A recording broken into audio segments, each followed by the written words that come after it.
Hello everyone. Welcome to the very first episode of MySQL MariaDB and SQL Complete workshop.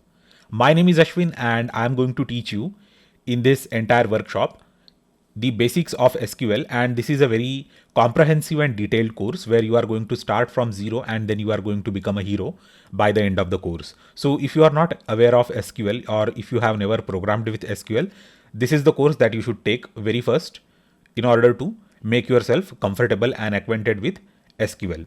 So primarily we are going to use the MySQL database in the beginning, but I am also going to cover MariaDB installation on Windows and Raspberry Pi platform, but mostly we will be using MySQL because MySQL is free to use database. It's a relational database. Similarly, MariaDB is also a cousin of MySQL, or I would say a sister database, because My and Maria, these are the names of the chief programmer who has started both the projects. Basically, MySQL was earlier an open source project, but later I guess Oracle took over it and they had actually some disagreement on how to take that project forward. That is why they started the MariaDB project. So My is the name of one of the daughters of that person, and Maria is the name of the other daughter of that person. So this makes MySQL and MariaDB sister databases, and they are actually kind of sister or siblings because the queries that we run on MySQL can be executed on MariaDB. We can actually have the same table structures or same sort of objects in MariaDB. So many people have migrated from MySQL to MariaDB, and people also migrate from MariaDB to MySQL. And if you know MySQL, from the application programming perspective, it means that you are comfortable with MariaDB. So primarily, as I told you, I will use MySQL with MySQL Workbench, but I'm also going to introduce you to some other tools like Oracle SQL Developer and Heidi SQL. So the Heidi SQL comes with MariaDB when we install it. Now let us have a look at the prerequisites. You should be comfortable with the database concepts. In case you are not comfortable with the database concepts, then I would recommend you to go ahead and make yourself comfortable or acquainted with database concepts by reading some book from the syllabus of database management system. And the final thing that you should be aware of is Python programming. You should know Python programming a little bit, not in a lot of depth. I mean, if you know it in a lot of depth, or you are an expert in Python programming, that is welcome. But the prerequisite is that you should know a little bit of it, because in the end, I am also going to tell you how to connect to MySQL or MariaDB using Python, and we are going to manipulate the objects in database programmatically. So that is how we can work with Python programming and MySQL and MariaDB. So the contents of the course are, you can actually check all those contents in the description section down below, where I am mentioning all the timestamps and the name of that particular part. So this is going to be a very, very detailed course. It's a complete workshop and it is kind of masterclass. You are going to start from the absolute scratch, and then you are going to make yourself a hero in this. Okay, so from zero to hero, and by the end of this course you will be very, very comfortable with writing your own queries for creating the objects in MySQL and MariaDB, and then manipulating the data in those databases, tables, and a lot of things. You are going to understand joins, you are going to understand DDL, DML, and DCL queries and everything. Okay, so in case you want to check the contents of the course, you can just check the description where I have mentioned the timestamp, as well as I have mentioned the name of that topic. You can directly browse through the entire course by clicking on those timestamps, and YouTube is going to take you to that part directly. Okay, so that is known as sections in the videos, and I have actually divided this course in small sections. So this is all about MySQL and MariaDB introduction. So in case you want to access all the queries that I am teaching in this course, you can again check the description section of this course down below, where I have mentioned the URL of the GitHub repository where I have already uploaded all the queries and all the Python code and everything. Okay, so all the images and all the Python programs, all the SQL queries, they are saved there. SQL queries are stored in PDF files for all of your convenience, so that you can directly copy and paste those SQL queries on your setup of MySQL or MariaDB and execute it. So this is all about the information section of this course, and armed with all this useful information, let us begin.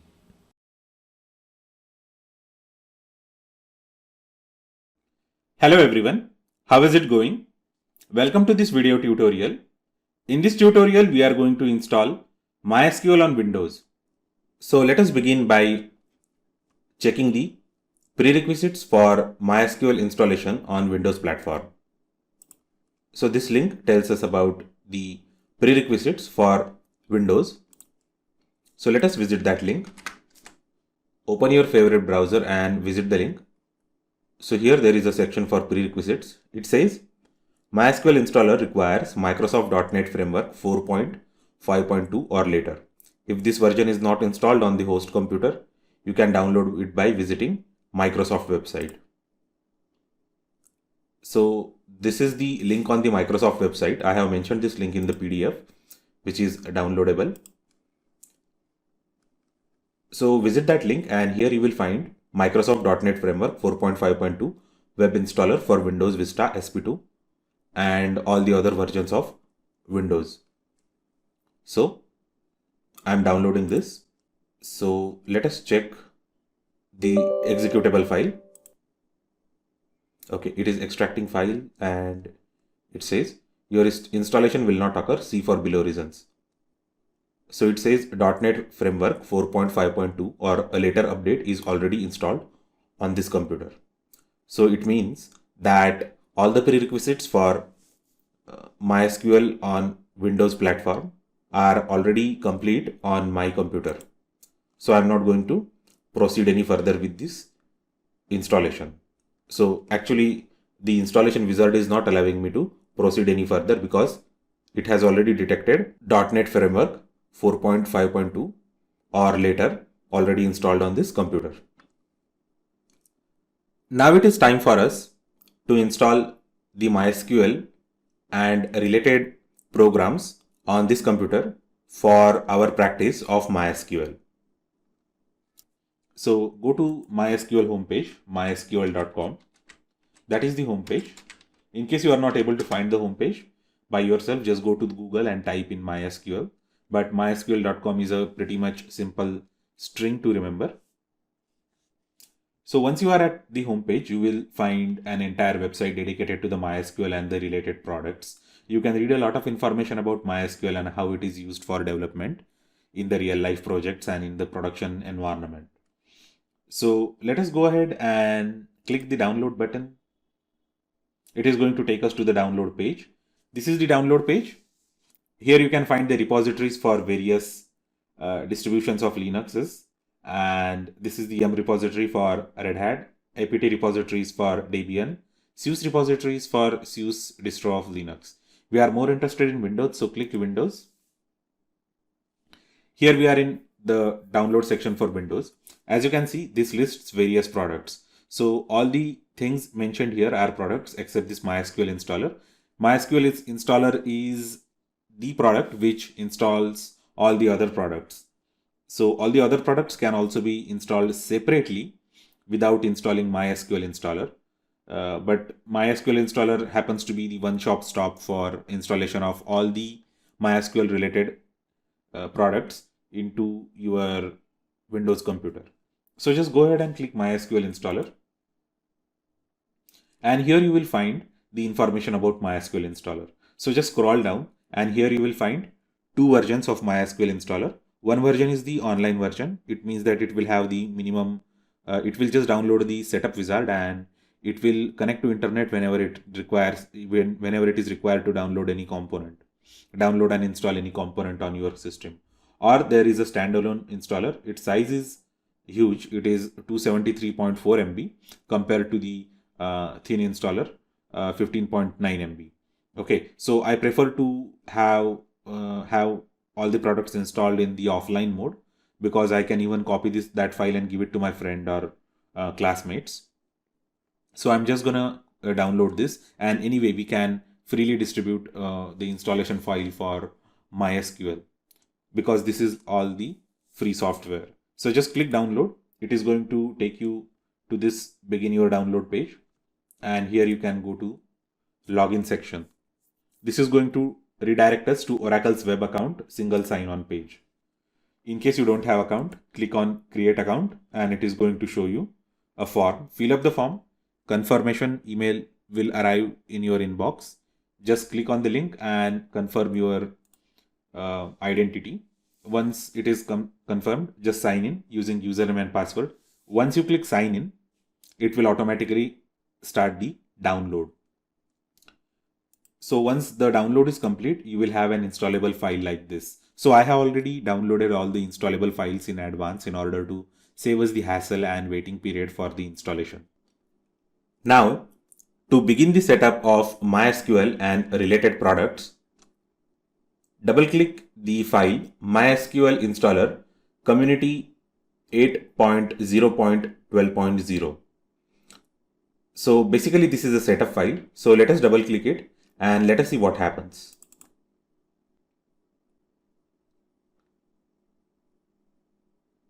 Okay, it seems that it is launching some sort of installation wizard. And it is asking for admin privileges. So provide the admin credentials and click OK.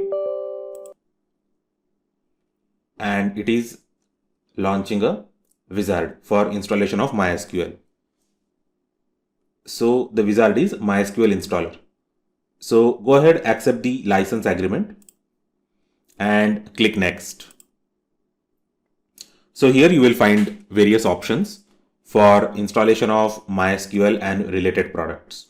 So the developer default refers to all the products needed for MySQL development purpose. Server only will install the most important and the crucial component, MySQL server. Client only will install only MySQL client and MySQL command prompt. Full install will install everything. And finally, custom install will install the products chosen by us. So we are actually going to go ahead with the custom install. So click next, choose the custom install and then click next. So here you will find a list of products. So among these products, we have to choose the appropriate products.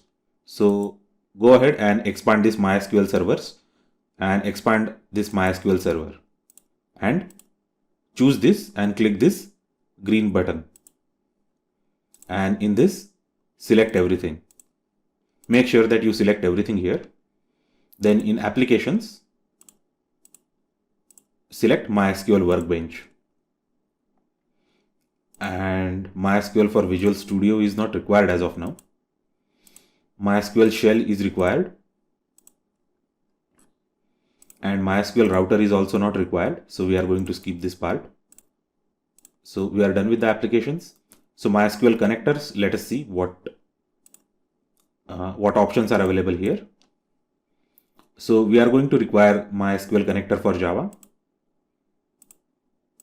So let us choose this. And we are also going to require documentation. So choose the MySQL documentation. And finally, choose samples and examples.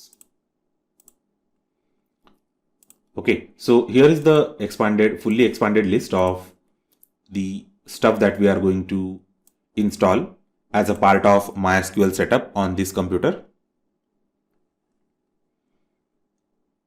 So let us click next. So let us verify the list once again that we are not missing any important component. We are including MySQL server, client programs, client CAPI library, documentation, server data files, MySQL Workbench, core and program shortcut. Again, MySQL shell, that is the command line program for accessing MySQL. Then connector for Java, MySQL documentation and sample databases. So these all components are necessary for us to get started with MySQL. So go ahead and click next. And this is going to show you the list of the components that you have chosen for installation. So this is actually the last level check before the installation begins. So make sure that everything that you need is listed here. Otherwise you can go back and choose the options that you want to install on this computer. So the first is MySQL server is good. MySQL Workbench is also there. MySQL shell is also there. So these three are very important. Then the connector for Java is there. MySQL documentation, samples and examples are also there. So let us go ahead and execute the installation script.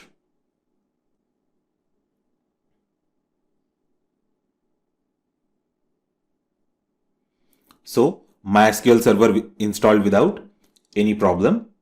Now it is installing MySQL Workbench. and this way it is going to install all the products required for learning MySQL one by one.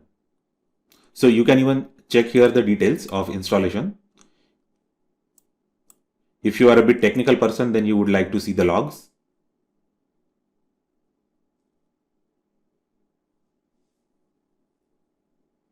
So this installation is going to take quite a while, and we will have to wait till this installation installs every product that we have selected.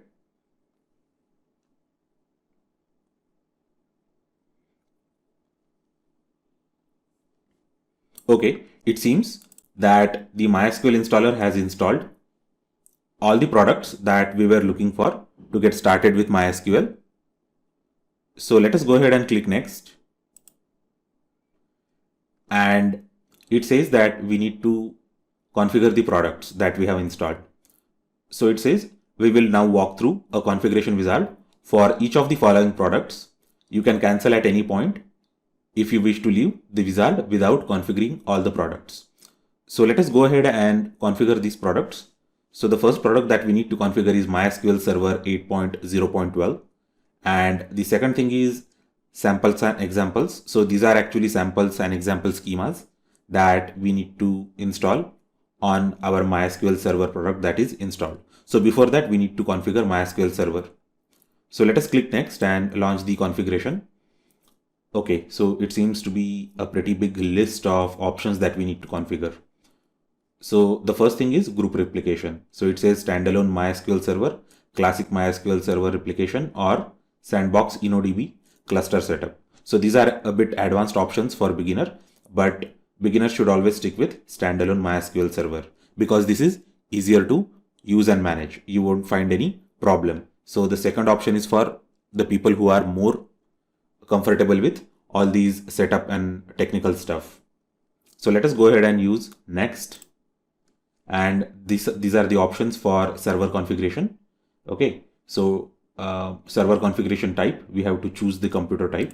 So there are three options. The first option is a development computer, second is a server computer, and third one is dedicated computer. So you can read the meanings of these options. The first option says this is a development computer and many other applications will be installed on it, which is the case in this computer, right? So the computer that I'm using for installation of MySQL is my personal computer, and I'm using a lot of utilities and a lot of IDEs and other development environments here. So I'm just going to stick with the development computer, and then I'm not going to touch any one of these options. These are standard and default options, so I'm going to leave them as it is.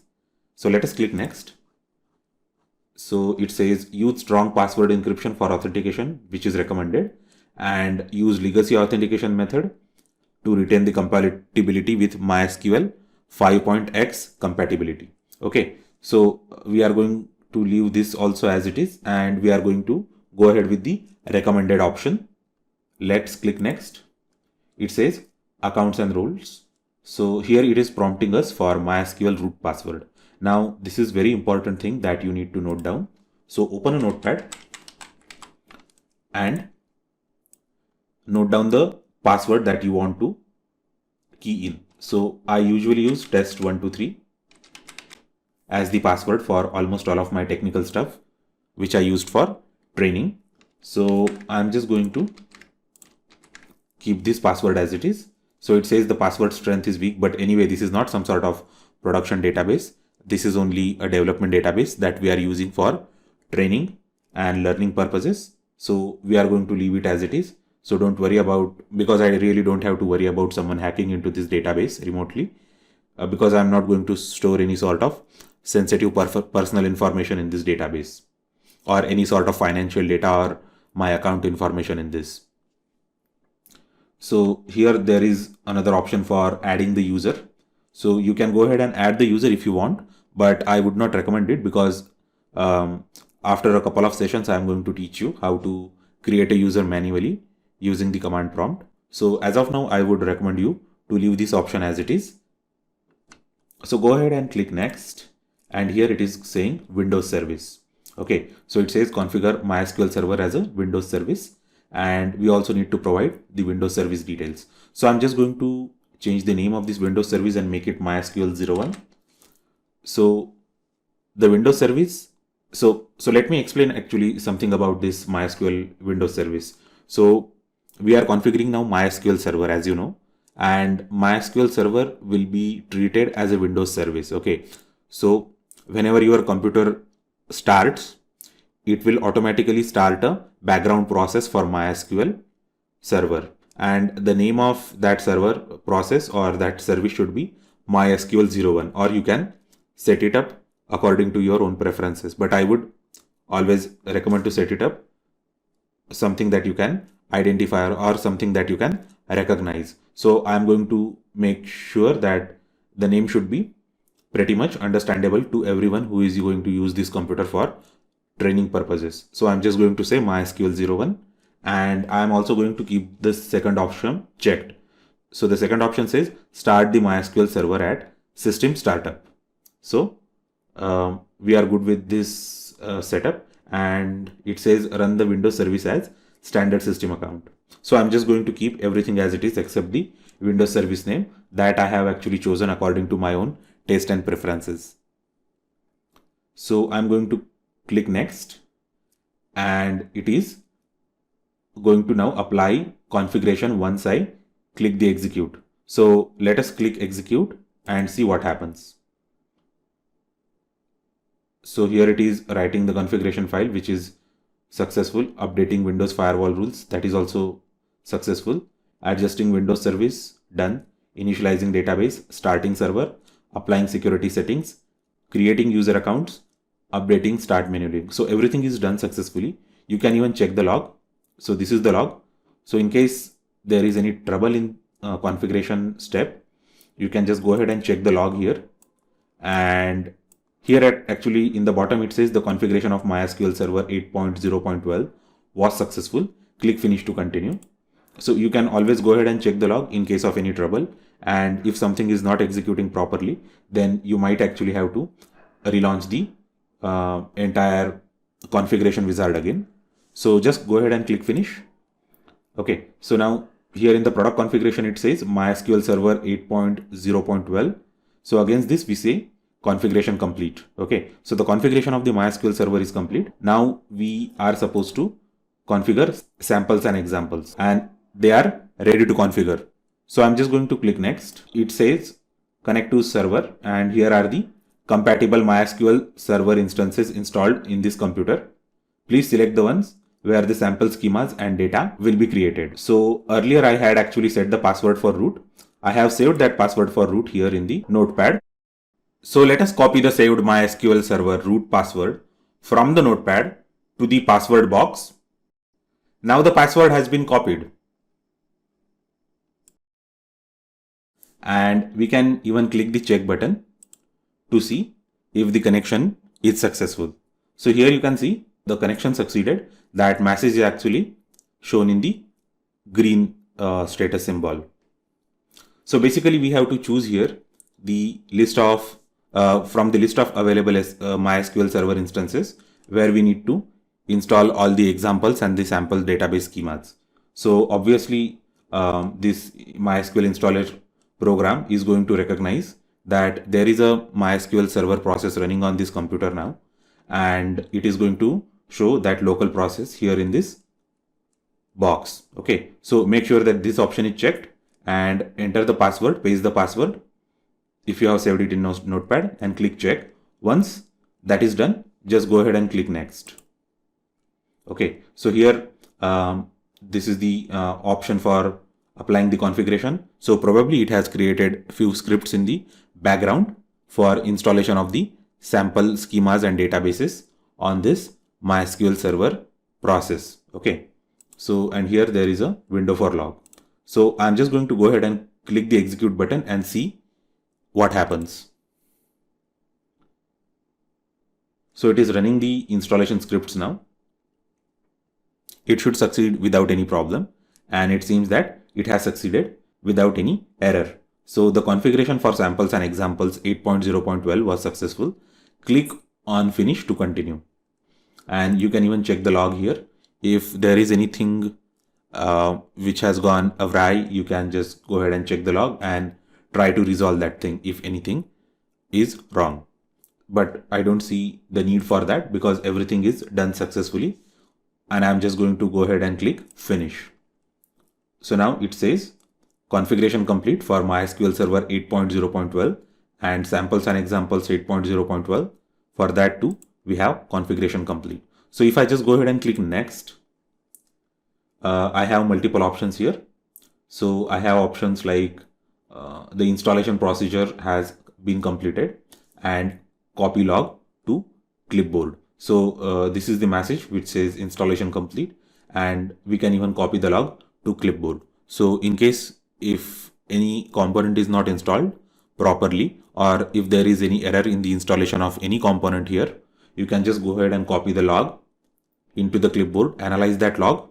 So let us copy this log in the clipboard and paste it in the notepad, and let us see what could be there in this log. Okay, so this is the log. It is pretty big log. So in case anything is wrong with the installation, you can just go ahead and check the log. And there are two more options saying start MySQL workbench after the setup and start MySQL shell after setup. That I'm going to uncheck because I'm going to launch them at my own convenience. So in case you want to get started immediately, you can just check them and click finish.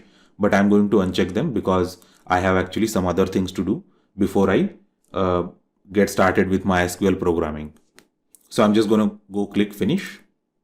Okay, so this is how MySQL Server and related components have been installed on this computer. So we need to check that everything is installed properly. So there is a way for that. You just go to here Windows search bar and type my.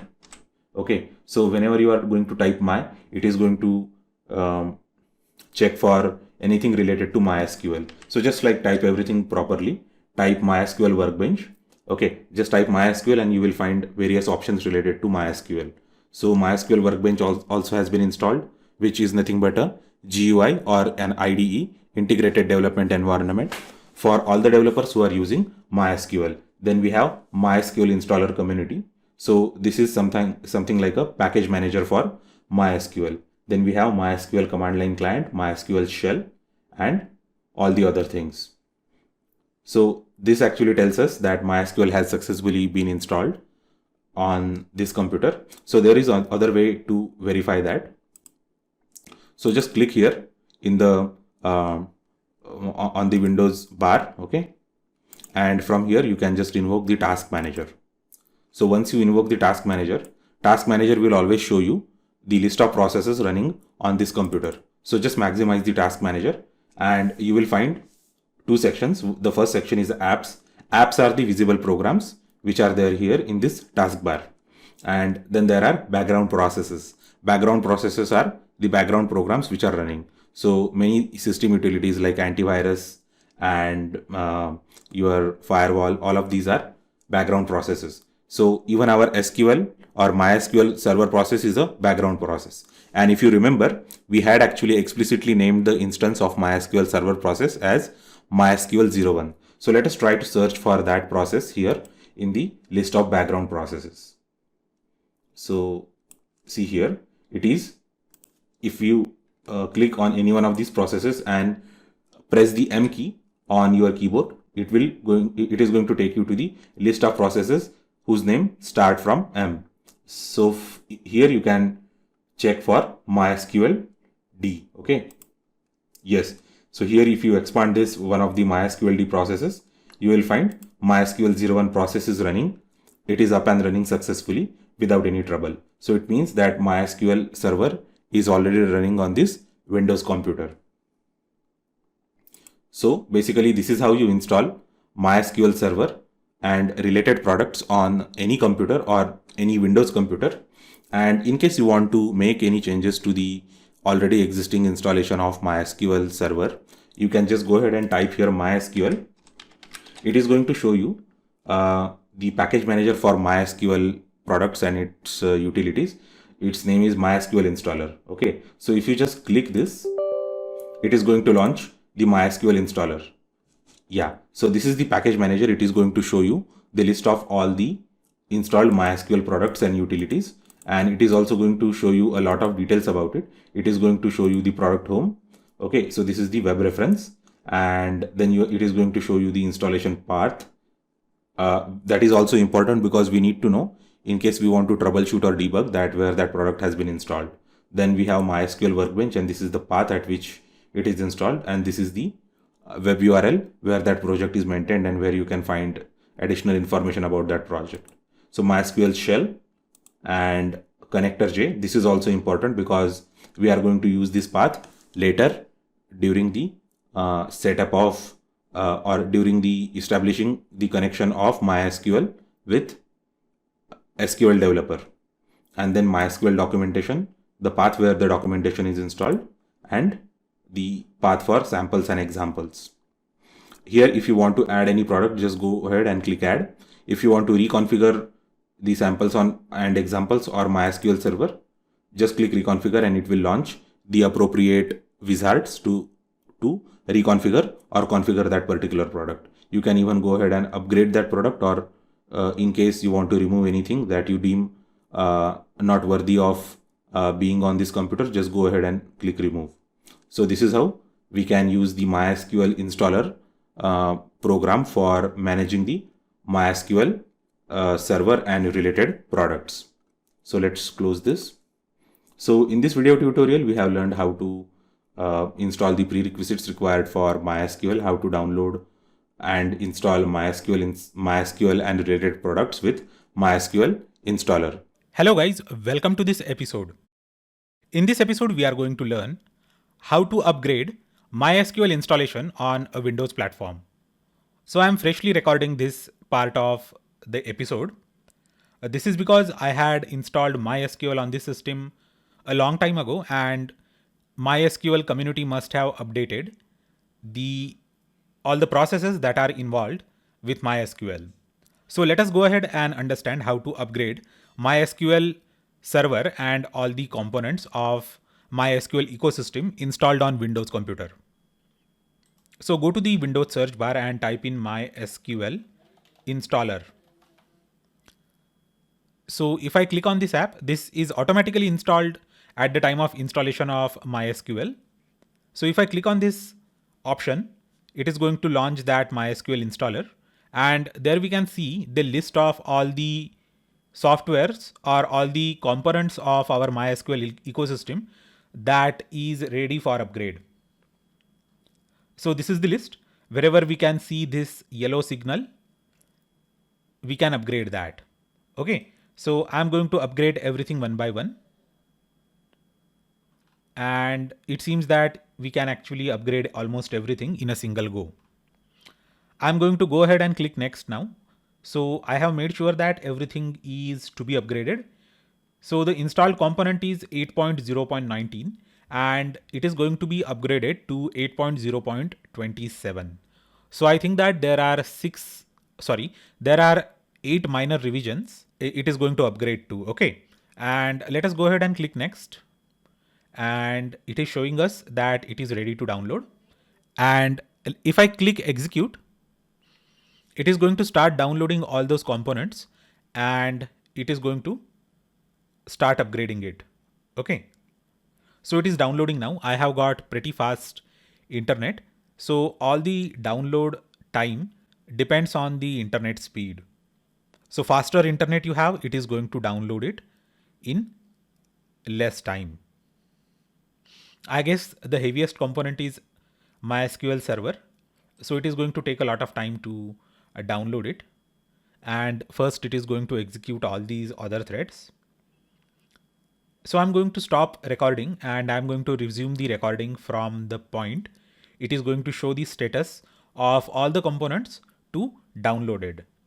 So it finished the download and then without me doing anything, it automatically started upgrading all the downloaded components one by one.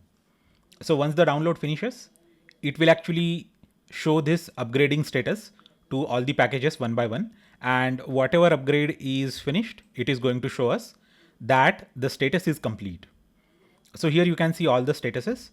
You have downloaded, you have upgrading, and you have complete status.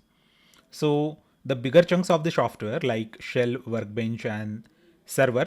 So all these are very big chunks of the software, and it is going to take considerable time to download as well as upgrade all these things. So I'm going to skip to the part where it finished upgrading the software. So all the upgrade is complete, and I'm going to click the next button now.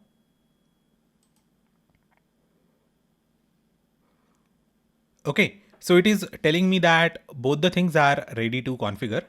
MySQL Server 8.0.27 and samples and examples 8.0.27. Okay, so I'm not actually going to check it because they are saying that it is not recommended. So let us click the next.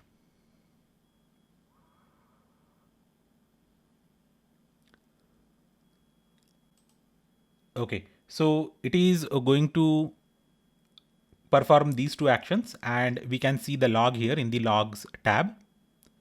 So let me go ahead and click execute. So it is going to take quite a while for all these things to finish.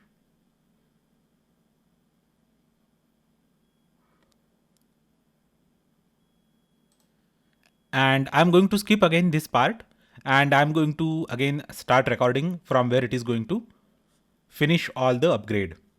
All the upgrade is done, and let us go ahead and click finish now, and let us see what happens. Okay, now we will walk through a configuration wizard for each of the following products. You can cancel at any point if you wish to leave this wizard without configuring all the products. So I'm going to go ahead and configure everything now. And okay, so it actually did it quite quickly.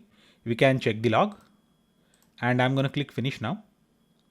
And it is saying that configuration complete for both the products, samples and examples, and MySQL Server. If I click next, I have the option to copy the log to the clipboard. So as of now, I don't need to copy the log. So I'm going to skip this part because there is nothing to be done here. The installation as well as upgrade and configuration, everything is successful. So I'm going to click finish now.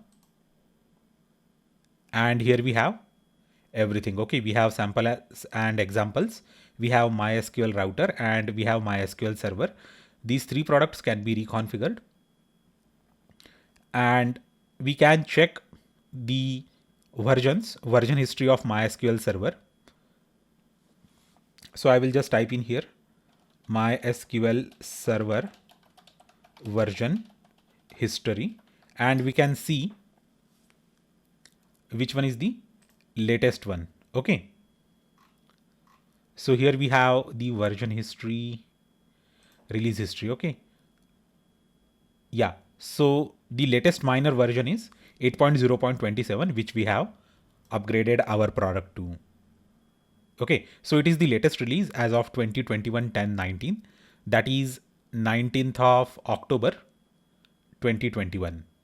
Okay, and the end of support is going to be April 2026, so almost 5 years from now. So I think that we are pretty good with everything. Okay, and we have upgraded our MySQL to the latest available version. All the components have been upgraded to the latest available version. So this is how we can update and upgrade MySQL. Thanks a lot for watching this episode. Do let me know if you have any questions, comments, or queries about this episode. Do let me know all these things in the comment section. Thanks a lot once again, and I will see you next time.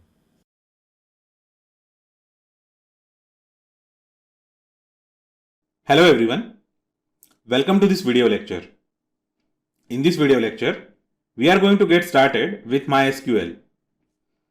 So the very first thing that we are going to see how to invoke MySQL from the OS command prompt.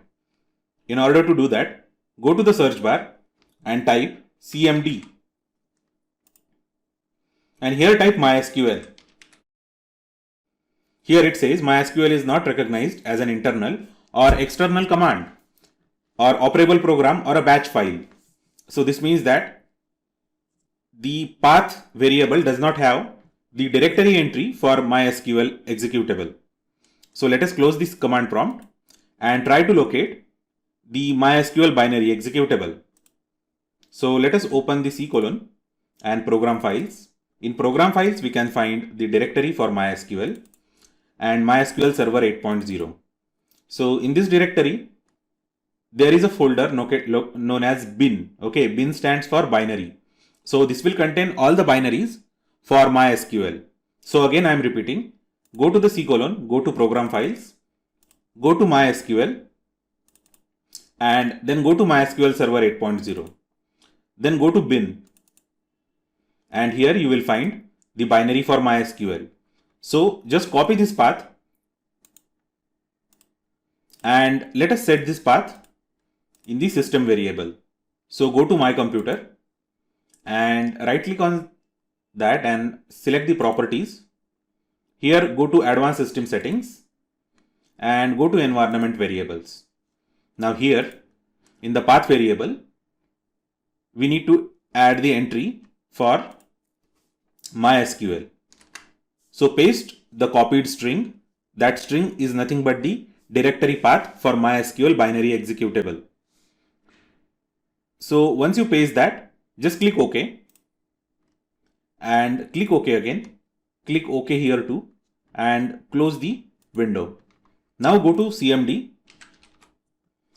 and click command prompt.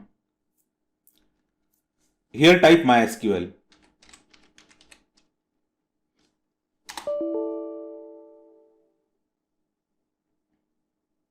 Okay, so it says access denied for user odbc@localhost using password no. So I think that we are not using password, that's why it is denying us access. So go ahead and say MySQL -u space root and -p. So this is going to log us into the database as a root user. If you remember, I had asked you specifically to save the password for root while installation. Now we are going to need the same password. So I had set my password to test123. And once we enter the password, just press enter. And here we go. We have logged into MySQL database running on our local machine. Okay, so we have logged into MySQL database running onto our local system and using command prompt and MySQL binary executable. So we can continue our entire exercise here and we can learn about SQL, how to run the queries, how to create a user, how to log out, how to log in, how to create the views, how to make the joins. We can do all that stuff from this command prompt. But the problem with this command prompt is that this is old style command prompt and it doesn't offer a lot of features.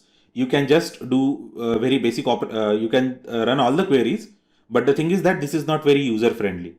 So what I believe is that we can always use the tools given to us by MySQL in order to connect to MySQL and continue our work. So as of now, we are just going to log out from this prompt. So just type exit and we have exited from this prompt. So we can continue all of our exercise as I have told you already from this prompt entirely. The only thing the only reason I'm not using this prompt because this is not very user friendly and it doesn't come with a lot of features. That's why I am closing this. I took this exercise only to let everyone know that even if advanced tools are not available with your installation of MySQL because of some constraints like administration permission and all, you can directly log into MySQL server using MySQL binary executable with the command prompt like this. So that was the purpose of this entire exercise.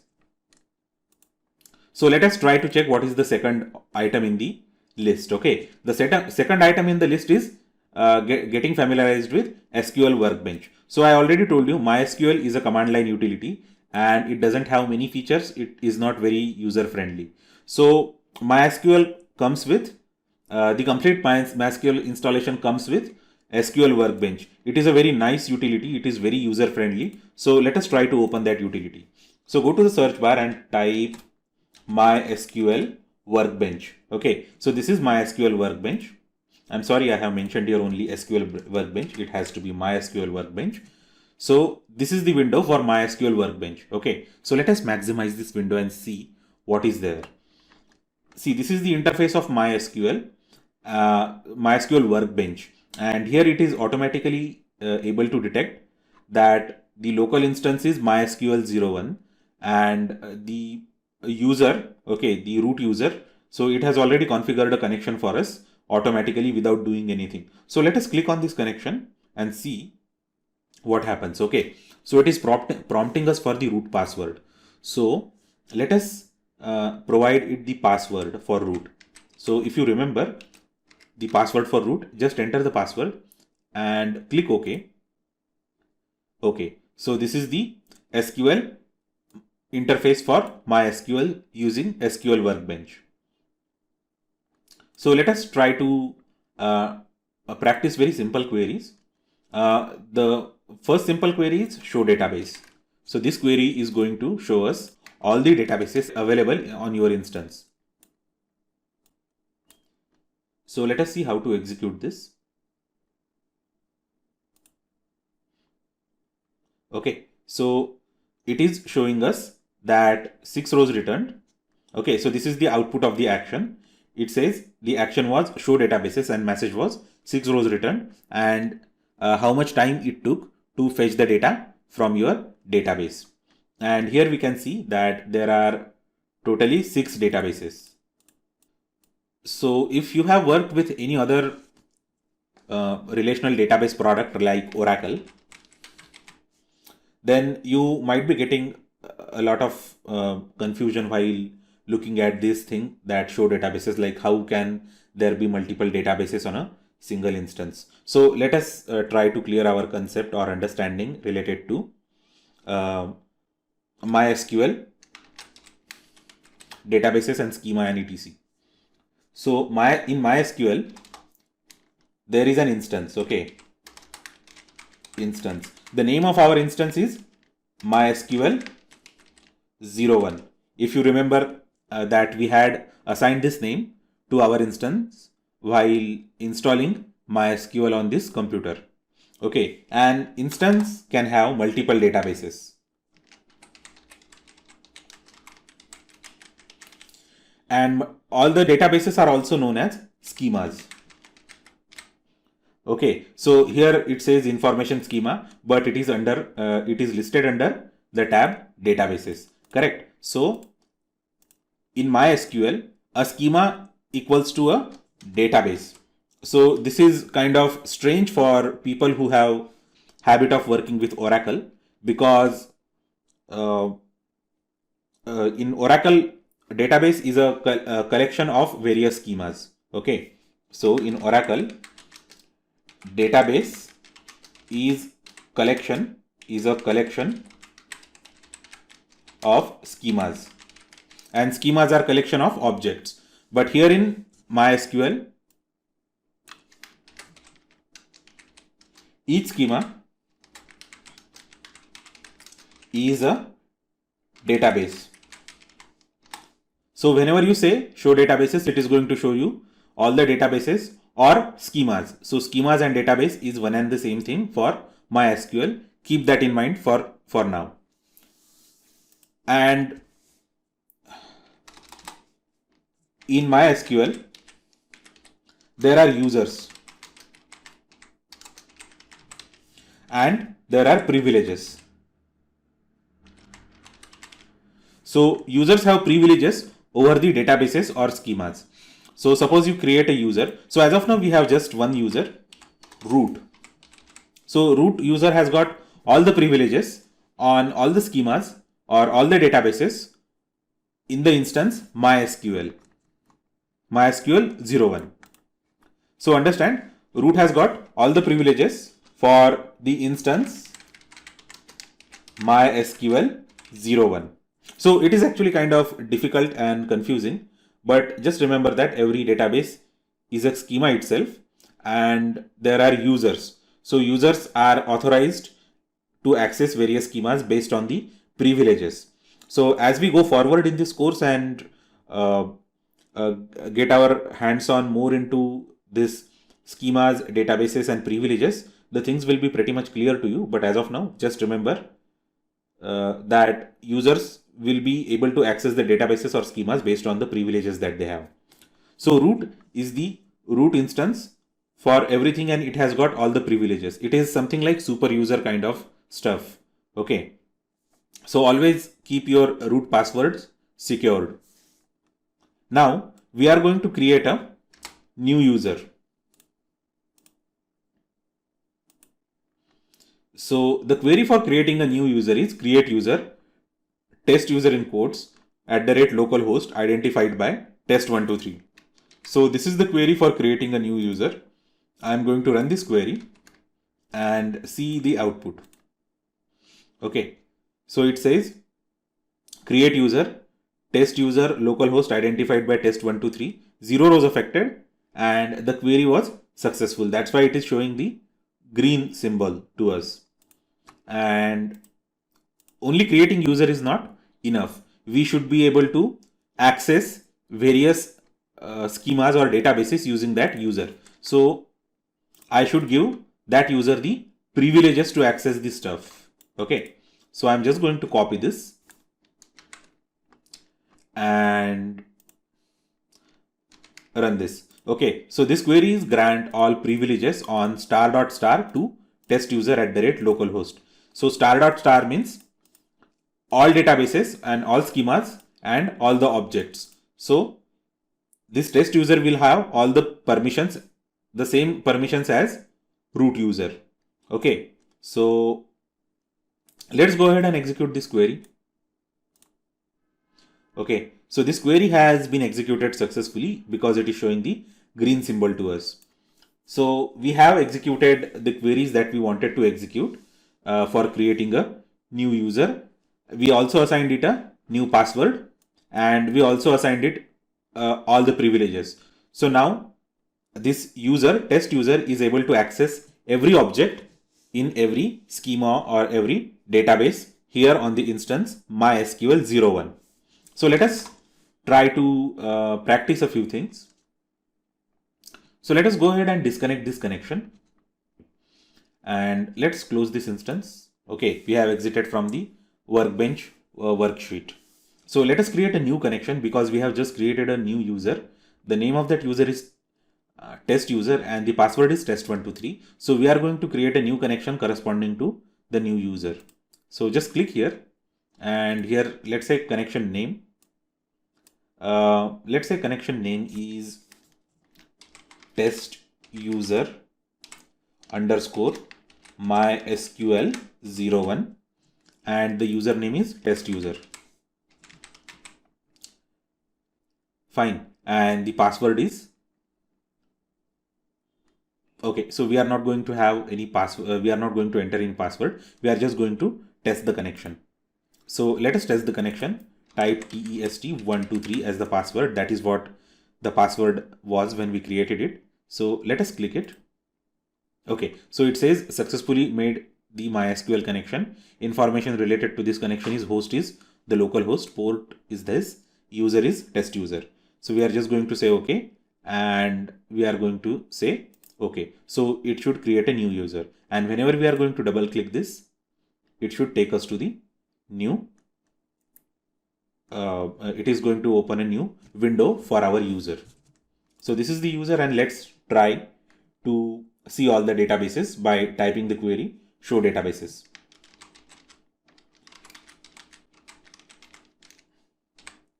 Let us execute this query. Okay, so we are able to see all the databases using this query show databases. So it means that granting the operation or the command for granting all the privileges to the test user succeeded, and it has been granted with all the permissions and privileges to access anything and everything. So it is needed to have another user other than root, because we cannot do every activity as a root user. Root is supposed to be the super user, which is supposed to be accessed only by the DBAs. So for all other users, we create the user profiles, like the profile for DBA, a profile for a developer, a profile for tester, and we we grant all the required commands and permissions and privileges to the respective users. So as of now, this is a practice course and practice session. That's why we have granted all the privileges on all the objects and all the databases and schemas to this test user.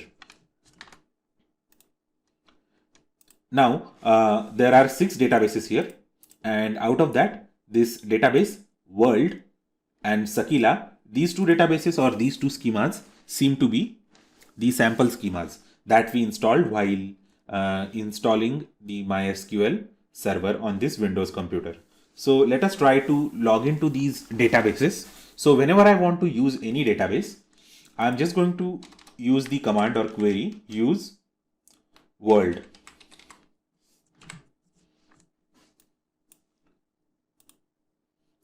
Okay, so here we are now in the world database, okay, or the world schema. So let us see.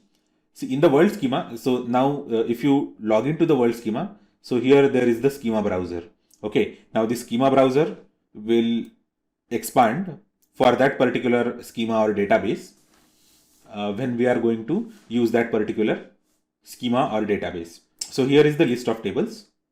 And we can even see the list of tables by command show tables. So as you might have noticed that I am not particular about the case. Okay, sometimes I am typing in uppercase, sometimes I am typing in lowercase. So we can use it. We can use either capital or we can use the small case. We can use the lowercase. So these queries are not case sensitive at all. The only time we are going to deal with the case sensitivity is whenever we are going to deal with the actual data. That is actual alphabetical data. Whenever we are going to deal with that time only the case will be important. Otherwise, all the SQL queries for MySQL are not case sensitive. So you can even use the mixed case like this SHOW and TABLES. So, but this doesn't actually look good and it is actually even kind of difficult to read for human brains, the mixed case characters. So we are just going to stick with either uppercase or lowercase queries. So let us go ahead and execute this. So this is going to show us the tables here in the query results. Okay, so there are two ways to see the number of tables. Either you can see it here or you can see them here. I am also recording all these commands one by one in the notepad, and I'm going to make this notepad available to all the students who are taking this course. Okay, so these are the commands related to switching the databases.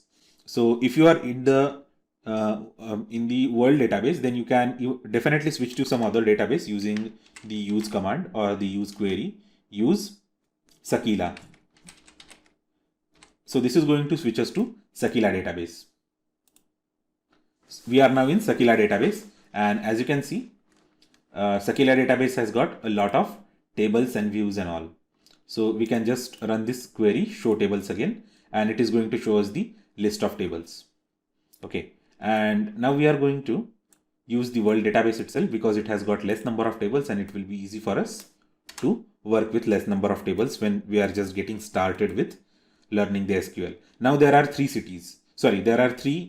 tables in this database. So let us try to understand how we can work with these tables.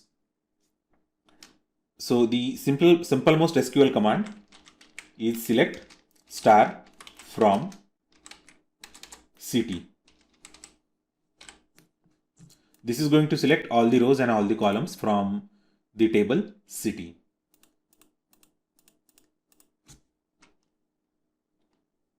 So we are going to study all these commands in very deep and very detail in a very well explained way. So as of now, we are just practicing with very basic commands to get ourselves familiarized with the MySQL Workbench interface. And then we can even see the table structure. So for that, the command is describe city. So this is going to print the table structure of the table city. See, this is the table structure of the table city, it has got 5 columns. The first column is ID. It is of numeric data type and the type of that is int. The second one is name. It is a character data type or it is alphabetical data type. Similarly, country code and district, these are character data types, and population is a numerical data type. So these are all the basic commands. You can even abbreviate this describe command as DESC and city. The output is going to be the same. Or let us use some other table, that is country. Okay, so the other table is country. The other table is country. So let us describe the table country. So this is the table country, and we are able to see the structure of this table. So these are very few basic commands that we need to know while getting started with MySQL database. So I'm just going to copy these commands and paste it, and I'm going to make these commands available as a PDF to all the students who are taking this course. So do not worry about the commands if you haven't noted down these commands. You will never have to note down these commands. I'm going to make all the commands that I'm using in this course available as PDF as a downloadable contents for this course. Thanks a lot for watching this video lecture. See you in the next video lecture.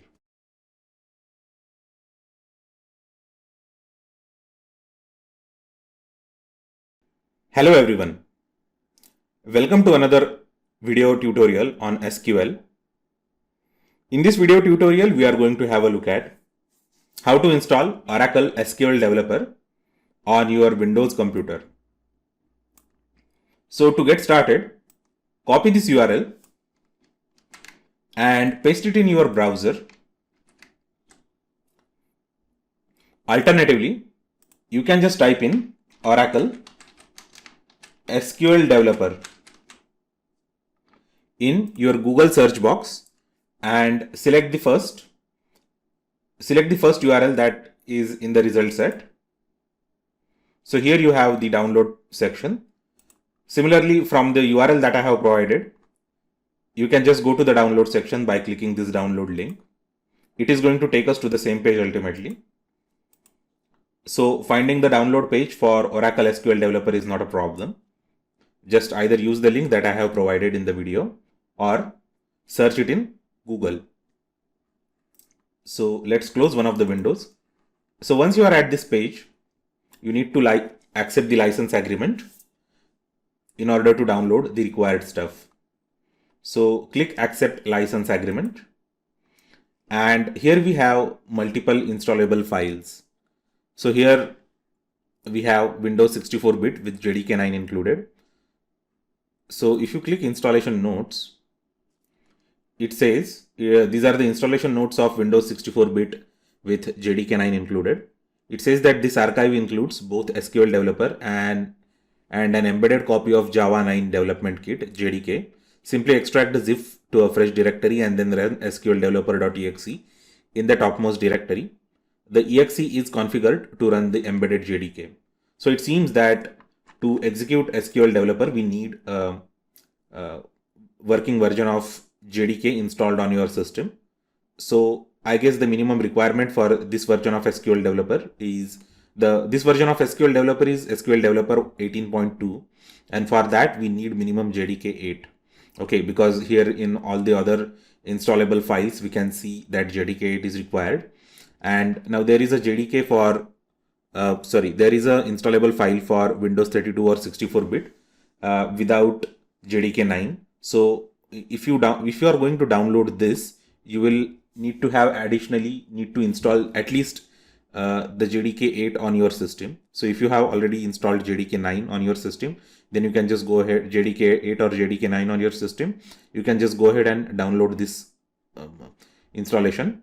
Or if you want something, if you want to avoid the hassle of installing JDK 8 or 9 separately on your system, you can just go for the first option for Windows. Now similarly for Mac OS X and Linux RPM and for other platforms, there are installation files which are almost of same size. You can see here these are ranging from 338 MB to 347 MB. So it means that the code base for this SQL developer is common amongst all the platforms. Only the code for GUI seems to be different, because it is going to definitely use the GUI libraries of that operating system in order to create the GUI. Otherwise, rest of the code of the connecting to the backend is going to be same definitely. And for all the other installation options, you also need to have JDK8, but I want to go for the least headache and hassle. So I have already downloaded this Windows 64-bit with JDK9 included. Okay, so once you click download button or download link, it is going to take you to the sign in page of Oracle single sign on. So in case you do not have an account, click on create account. So this is going to redirect you to a registration page where you have to enter your personal details, and it will send you an email for confirmation. Once you confirm over the email, you will have your Oracle account. Once you have your Oracle account, just type in username and password and click sign in, and it will download the file. It will download the appropriate installation file that you have selected in the earlier option. So in order to avoid the hassle, I have already downloaded the file, and it is stored in the download section. Here you can see SQL Developer 18.2.0 183.1748. So basically all these files that we are seeing here, these are all zip files, and these zip files are specific to the operating systems that we are installing them for. So once you have got the zip file in the download directory of your computer, just click extract files using any of the extractor utility. So I am using WinZip here, and it is going to extract everything. So it is going to take quite a while for extraction. Okay, it seems that the extraction is complete, and here you can see the SQL Developer. So this is the directory, and this is the top level directory, and here you can see SQL Developer application, and this is the SH file, and this is the exe file for SQL Developer. So we are just going to copy this into the location of and place it in the location of our preference, because as you can see, this is in the downloads directory, and I frequently and routinely clean up all the data that I have in the downloads directory in order to make more space available for my programs. So I'm just going to go to D:, and I'm going to go to program files, and I'm going to paste here the Oracle SQL Developer directory where the binary for Oracle SQL Developer resides. So I'm just going to double click here, Oracle SQL Developer, and I'm going to create an icon on the desktop. So if I just create a shortcut on the desktop and go back to the desktop, so here I can see SQL Developer shortcut. So if I double click it, it will automatically detect the JDK9, and it is going to take me to the Oracle SQL Developer interface. So this is how we install Oracle SQL Developer on a Windows computer. So I hope that you find this video tutorial session very useful in understanding how to install Oracle SQL Developer on Windows computer. See you in the next lecture. Thanks a lot. Hello all. How is it going? Welcome to this video lecture. In this video lecture, we are going to learn how to connect to MySQL with Oracle SQL Developer. So let us get started. So open the Oracle SQL Developer.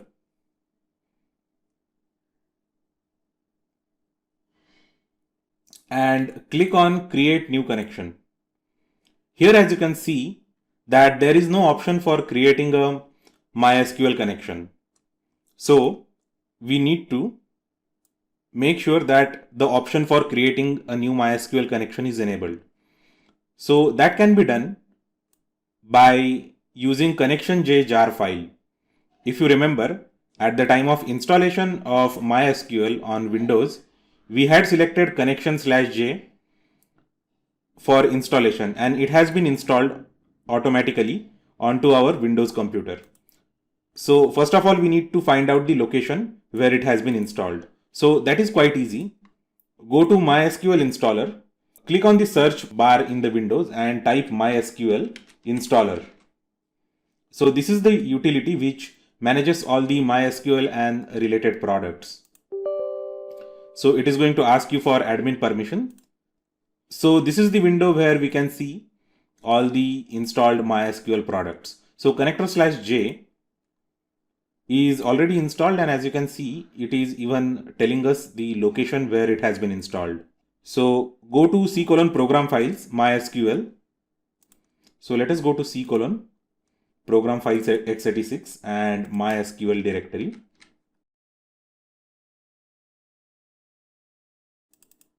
And here we can see connector J 8.0. So this is the jar file that we were looking for. Just copy this path or remember this path. We are going to need it later.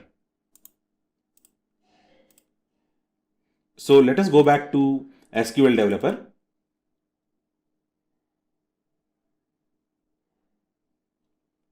And go to Tools. Go to Preferences. And here in Preferences, we need to go to Database. In Database, we will find an option, Third-Party JDBC Driver. So this third-party JDBC driver is this connector/j jar file. So you can go ahead and add an entry for that. So I will repeat all the steps again. Go to the Tools and go to Preferences, go to Database, and then go to third-party JDBC driver. Once you are here, go to Add Entry, and from here navigate to C:\program files 86, MySQL, and connector J 8.0, and finally MySQL connector Java 8.0.12.jar. Okay, and then after selecting this, just click Select, say OK, and we are done. Now if you try to open new connection, you will be able to see a tab for creating a new MySQL connection. So go here and name the connection, say local MySQL 01. So the instance running on MySQL, the MySQL instance running on local machine, and the name of that instance is supposed to be MySQL 01. The username is test user. And if you remember that we had created a password for that, that is test123. So check this option, save password, and click test connection. It says test connection failed because the property 0, date, time, behavior, acceptable values are convert to null, accept or round. It seems that the connection failed because we did not set this thing. Let's test it. Yeah, now the connection is success. It seems that the connection was failing because we had chosen this value, that 0 date handling was set to null, and when we tried to test the connection, it was creating the trouble for us. Okay, so now when we rounded it to 0001-01-01, okay, so the first day of the January of the year 180, for the 0 date handling, it was actually showing us the success message. Okay, so now if you test it, it is going to show us the success message. Go ahead and choose the connection color. Let us choose blue connection color for MySQL, and let us save this connection. So now if you can see here, you are able to see local MySQL 01. Okay, so I have created two other connections which are Oracle database connections, which are not related to MySQL. So we have already tested it and it was showing success. Now if we just go ahead and click connect, yes, we are able to see now MySQL window. Okay, so now if you click here, it will be showing us all the schemas, or you can even use the usual commands.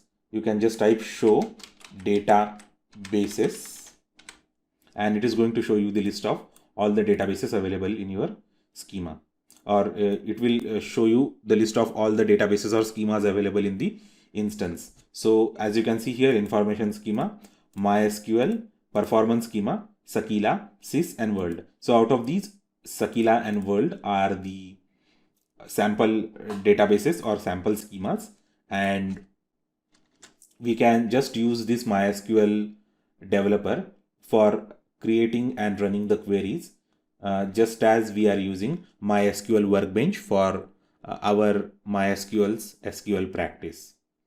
So this is how we can connect to MySQL database with ConnectorJ and Oracle SQL Developer. So try to configure your own SQL Developer instance for connecting to MySQL installed on your system or running remotely just by following the instructions in this video tutorial.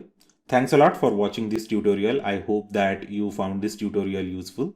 In case you have any query, just let me know. Thanks a lot again. See you in the next video lecture.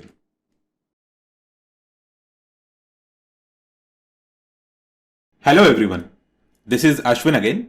How is it going? Welcome to this video lecture. In this video lecture, we are going to explore the features of MySQL Workbench. So MySQL Workbench is the unified graphical user interface for MySQL administration, SQL query development, and data modeling. So it is frequently used on the Windows computers where MySQL is installed, or the Windows computers which are supposed to access MySQL server remotely. So let us see how we can best utilize the features of MySQL Workbench for our learning of SQL. So go to the search bar of Windows and type here MySQL SQL. Okay, so it is going to show you a lot of options related to MySQL. So one of those options will be MySQL Workbench. So just go ahead and click that option. So it is going to start the MySQL Workbench program. So this is the window for MySQL Workbench program, and then here you can see we have the options for making various connections. So whenever you are going to start MySQL Workbench for very first time, if there is any instance of MySQL running on the local computer, it is going to detect that instance automatically and it will configure it for the root user. So when I installed MySQL Workbench, I already had a local instance of MySQL running on this computer, so it automatically configured this root user for me. So in case you want to manually add any user, you can just go ahead and click this plus icon, and here we have the setup new connection. You just need to provide the connection name. So let us say test user, that is the username, and underscore MySQL01. So MySQL01 is the name of the instance, and let us say underscore local. So this means that test user on the MySQL01 instance running on the local machine. And connection type is standard TCP IP, and hostname is 127.0.0.1. That is the standard loopback address. Port 33606 is the port on which MySQL01 is accepting the remote connections, and username is test user. So by default, it is going to show us the root user. We just need to change it to test user, and then we are going to go ahead and test the connection. So once we click test connection, it is going to ask us for the password. Just provide in the password. So the password for this user is test123. If you remember, we had assigned this password at the time of creation of this user. So just click yes, and it says successfully made MySQL connection. Click OK and click OK again. And this is how we have configured our non-root user, the first non-root user on this instance and on this MySQL Workbench. So the name of this connection is test user underscore MySQL01 underscore local. This means that test user on the instance MySQL01 running on the local machine, and you just need to click it once and it will open it. So if you close this and try to reopen it, it is going to ask you for password again. So enter the password and click OK. So now this is the interface of MySQL Workbench. So this is the place where you can run the queries. So this is kind of worksheet for the queries. You can write the queries here, type in the queries here. You can just type here, show databases. And in order to complete the query, you just need to terminate it with the semicolon. And if there is only one query, you just don't even have to provide the semicolon.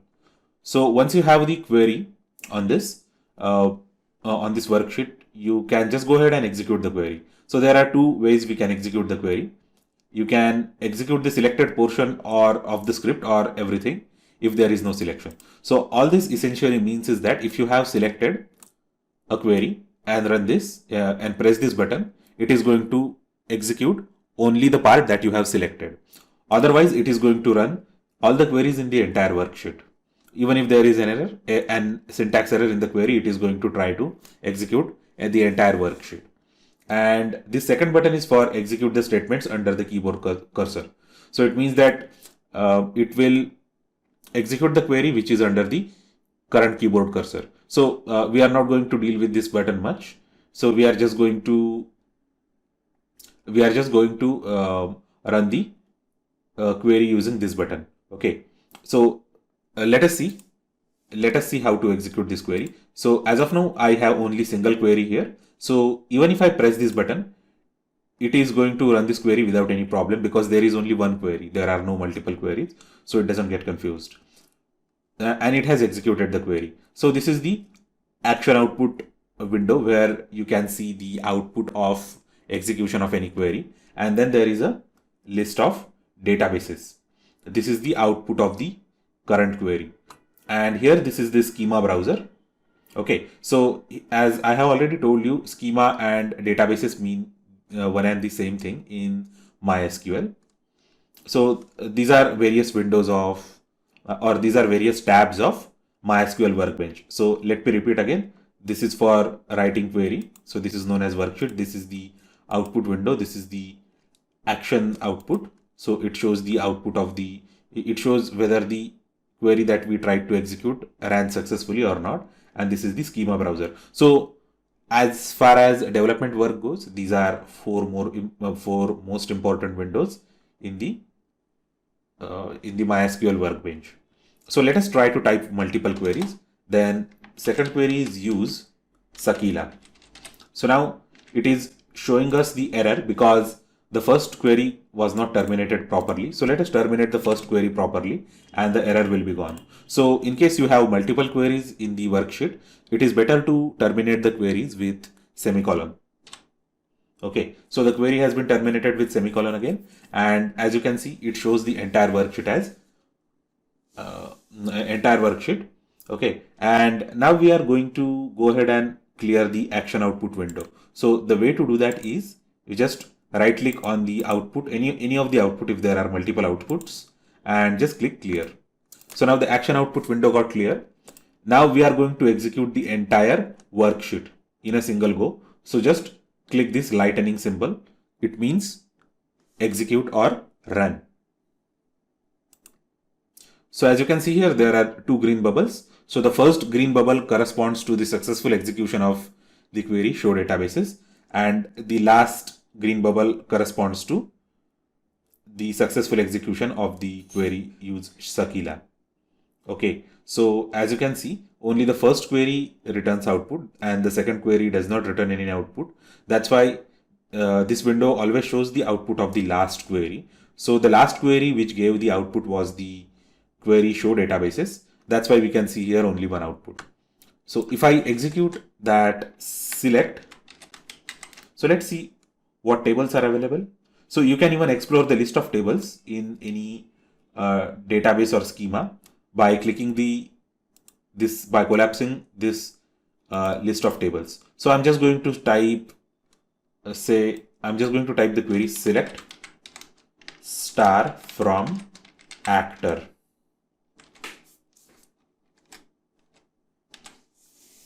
And terminate that query with semicolon. So now here you can see there are various tables in Sakila database. So the list of tables has got actor, addresses, category, city, country, customer, film, film actor, film category, film text, inventory, language, payment, and so many tables. So here there are three queries. The first query will show you the list of databases. The second query is going to start using Sakila database, and the third query is going to retain the rows from the database table actor. Okay, so I am going to run this entire worksheet at once, and so before that, let us clear the action output. Now the action output window is cleared of any of the previous outputs, and I'm going to run the query. And once I have executed the query, as you can see, this output window always shows the output of the last query. So here, as you can see, select star from actor, it has returned 200 rows. And this is not the only query which returns the output. These two queries, that is show databases and select star from actor, these two queries return output. But as we know that result grid will always show the output of the last query. That's why we are only able to see the output of select star from the actor. Okay, so in case you want to run these queries individually, you can just select that query and you can click this lightning symbol. So as you can see, there is only one green bubble. It means that it has executed only one query, and the query that it has executed is the one which has been highlighted. So there are other queries too. So let's try to run these queries. Let's try to execute these queries out of order in which they appear in this worksheet one by one. So second query that I'm going to execute is the show database. So I have just highlighted that query and I'm going to run that query by clicking lightning symbol here. See, you can see here the query and the order in which these queries have been executed, and third query is use Sakila. So finally, we have executed the second query, that is use Sakila. So here you can see the order in which the queries were executed. So this is the MySQL Workbench interface, and you can even close this query worksheet. You can even create a new worksheet by clicking this thing, create a new SQL tab for executing queries. So this is going to open a new worksheet for the same connection and for the same instance. Similarly, from file also you can just say new SQL script. Okay, so new query tab. So it is going to open a new query tab. You can even open multiple query tabs, and you can close the tabs like this. Okay, and in order to exit, you can just go ahead and exit. So this is how we can exit MySQL Workbench. So let us start it again.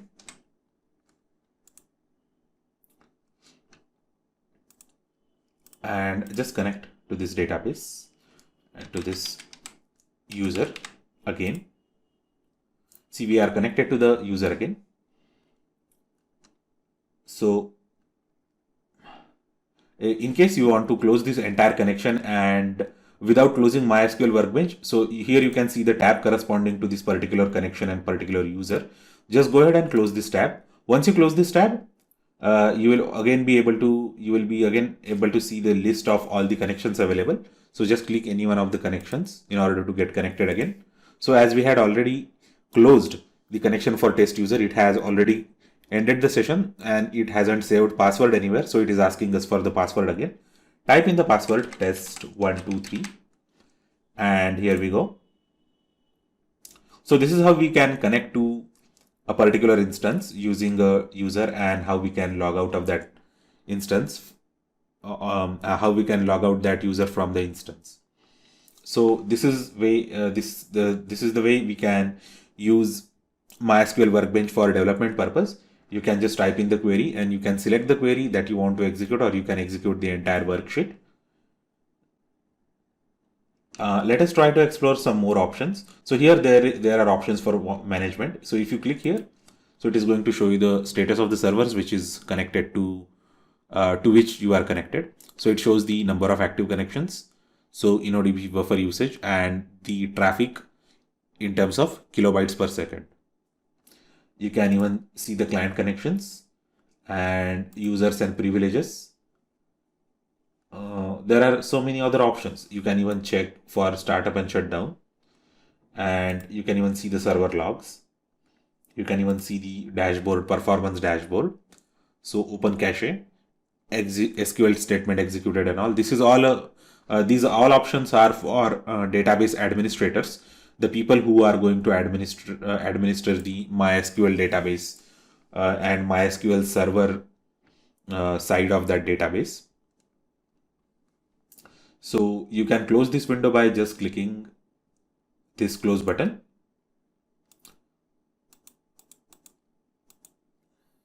So this is how we can use this MySQL Workbench for SQL query development and administration.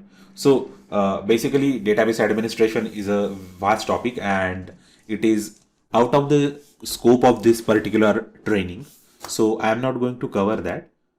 I hope that you found this video lecture very useful in exploration of MySQL Workbench. So there are many small things which you have to learn yourself. So there are so many tips and tricks that need to be learned while using MySQL Workbench, and the best way to learn those tips and tricks is to start using MySQL Workbench for connecting to a local or a remote MySQL server instance and try to practice writing SQLs as much as possible.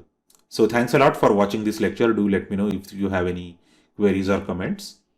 Thanks a lot again and see you in the next video lecture.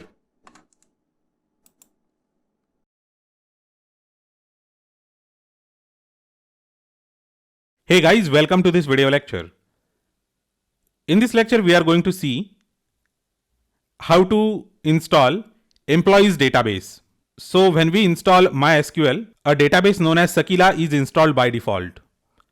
So in case you think that the database Sakila is not adequate for your practice, you can also install employees database.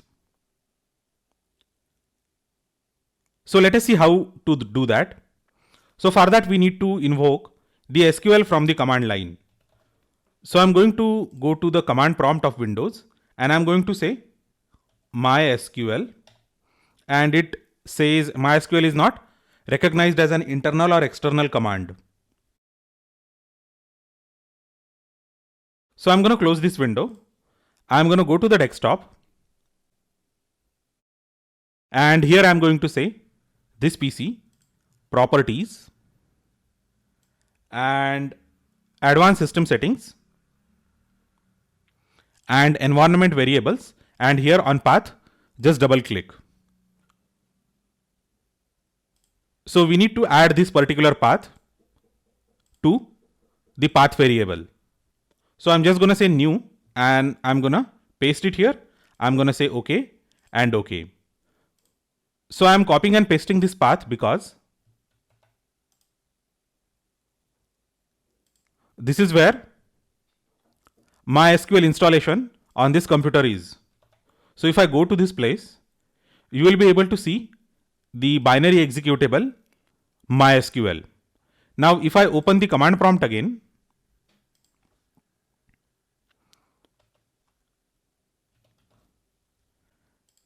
and type in MySQL, it says error 1045, but at least it is able to run MySQL, right? So now we are going to visit this particular link, https://github.com datacharmer/test_db. So basically this is a link on GitHub, and this is where our employees database is. So I'm just going to download it. It is going to download this testdb into the download directory of my operating system. So once it completes the download, it is going to appear here.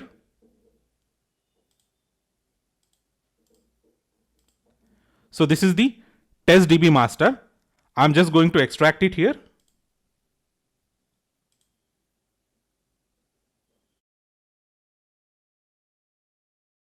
So if I double click it, it is going to open that directory.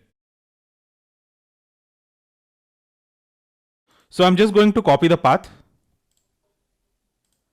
and I'm going to go to this particular directory. Now, finally, just run this command.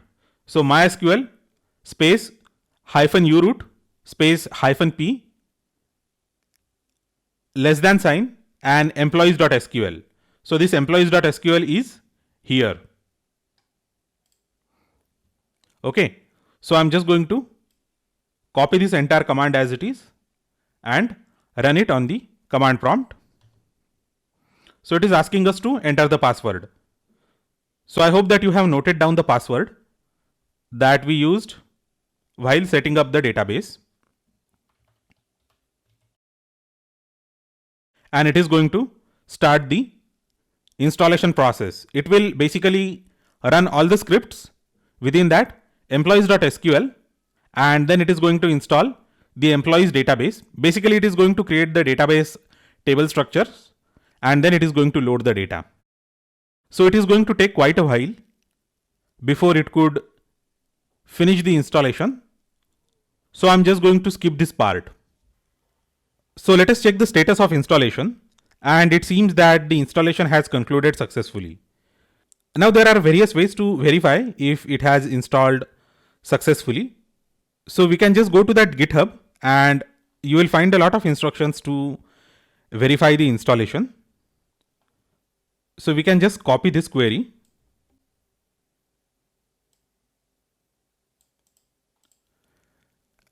and paste it here. Let's execute it. Okay, so I guess we need to modify it. So I just need to say -u root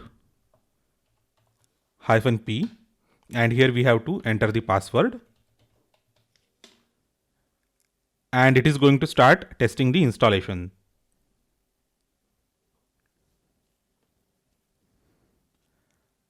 So it is going to take quite a while to execute, and then it is going to generate the list of table names, expected records, expected CRC, and actual records and actual CRC. So based on that, we can conclude if the installation is successful. The other way to verify is just go to the MySQL prompt, just go to the MySQL workbench and just say show databases. And here I should be able to see employees. And if I do use employees, and if I execute this, it is going to take us to employees database. And I can also see the tables now. Show tables.